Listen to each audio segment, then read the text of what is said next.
শাড়ির আঁচলটা সরিয়ে যেতেই পারে, তার জন্য যে সেটা তোমরা দেখাবা। অরিজিনাল ফুড ব্লগার বলতে বোঝায় খাবারটাকেই ফোকাস করো, অ্যাঙ্গেল করে ফোকাস করো না। ধর্মের বাতি টিপ টিপ করে সারা জীবন জ্বলে যাবে। তো বন্ধুরা, আজকে আমরা চলে এসেছি কালিদির দোকানে। আর কালিদি দেখতে পাচ্ছ রীতিমতো কিন্তু বসে আছে। দিদি কেমন আছো? আগে ভালো আছি, তোমরা কেমন আছো? আমরাও খুবই ভালো আছি। দিদির কাছে কিন্তু একটা আজকে আমরা প্রশ্ন নিয়ে এসেছি। দিদি, প্রকৃত ফুড ব্লগার বলতে কি বোঝায়? প্রকৃত ফুড ব্লগার ফুডব্লগিং আসলে কি? ভিডিও করতে আসবে, খাবার দেখাবে, আমরা কি কাজ করছি সেটা দেখাবে, মানুষের বডি ল্যাঙ্গুয়েজ দেখাবে না। খাবারটা দেখাবে, কিভাবে বানাচ্ছি সেটা দেখাবে, কি করে কি কি দিচ্ছি সেটা দেখাবে। আর এখন যে চলছে সোশ্যাল মিডিয়ায়, এই যে একটা ঝামেলা চলছে ফুড ব্লগারদের নিয়ে, এইগুলো নিয়ে কিছু বলতে চাও? এগুলো নিয়ে আর কি বলবো বলো, কি বলার আছে?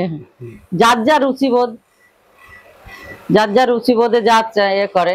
কিন্তু আমি বলতে চাই, অনেক ঘরে মা বোনেরা আমরা সবাই মিলে দোকানদারি করছি, আরো ছোট ছোট বোনেরা করছে, আমার থেকে অনেক ছোট, আমার মেয়ের বয়সে, আমার থেকেও আমার সমবয়সে, সবাইকে নিয়ে বলতে চাই যে সবাই তো পেটের দায়ী বাইরে বেরিয়ে কাজ করছে, তা সবাইকে খাবারটাই দেখাও আর খাবারটাকেই ফোকাস করো।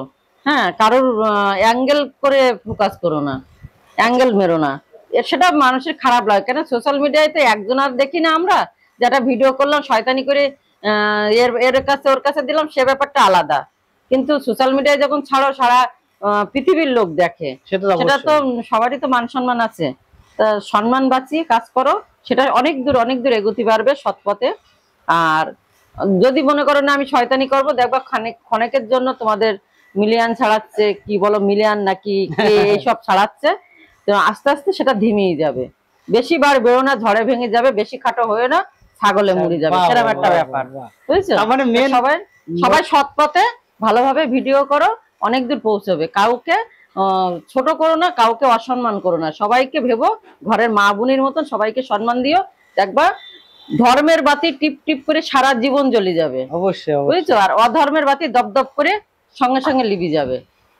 এইভাবেই তোমরা ভিডিও করো। আমাদেরকেও তোমরা যেমন ফুড ব্লগারদের হিসেবেই তো আমরা আজকে আমাদের সারা পৃথিবীর লোক চেনে।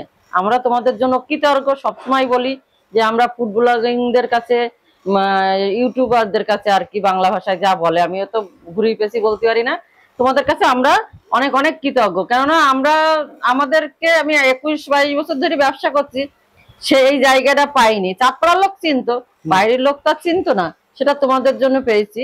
তার জন্য তোমাদের অসংখ্য ধন্যবাদ যে এই প্ল্যাটফর্মটা দেওয়ার জন্য।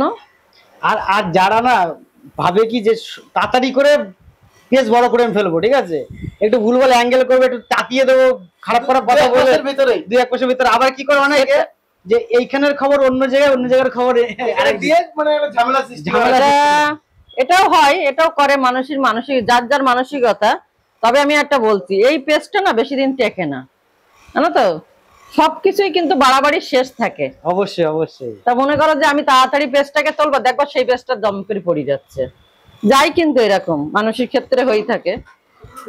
তো এরকম না করে সৎ পথেই করো, ভালোভাবেই করো। মোরাল অফ দ্য স্টোরি হচ্ছে যে অরিজিনাল ফুড ব্লগার বলতে বোঝায় যে সৎ পথে সৎভাবে খাবারের রিভিউ দেওয়া। অবশ্যই। এই যে অসভ্য, ধরো কোনো দিদি কোনো কাজ করছে, অসাবধানতায় নিচু হলো, জাল উঁচু হলো, আমরা নাইটি পরি, সেটারও উচিত আমাদের, সেটা শাড়ি পরি, অসাবধানতা হতেই পারে। মাজায় সবসময় কোমরে আমরা শাড়ি গুঁজতে পারি না, শাড়ির আঁচলটা সরিয়ে যেতেই পারে, তার জন্য যে সেটা তোমরা দেখাবা, সেটারও তোমরা সাবধান করে দেবা যে দিদি, কাকিমা কি মাসিমা কি ঠাকুমা যাই হোক, যে এই স্টেপটা নেবেই না তোমরা। কেটে দেবে, আর সবাই ওই সুযোগটাই নিয়ে ফেলে। হ্যাঁ, কি হবে মানুষের? একটু মানুষ, কত লোক আছে, কোটি কোটি মানুষ, হয়তো কোটি মানুষের থেকে 1 কোটি মানুষ, তাতে একটু ভিউজ দিয়ে তার চোখে একটু অন্যরকম লাগবে, তাই কি হবে? কদিন টেকবে? সেটাই তো। যদি বন্ধুরা কালিদির কথাগুলো ভালো লাগে, সত্যি মানে আমাদেরও ভালো লাগলো শুনে। অ্যাকচুয়ালি ফুটবলারদের নীতি এরকমই হওয়া উচিত। একদম উপযুক্ত জবাব দিল। যদি ভিডিওটা ভালো লাগে অবশ্যই লাইক করে দিও। আর কালিদি, থ্যাংক ইউ, বাই, ধন্যবাদ।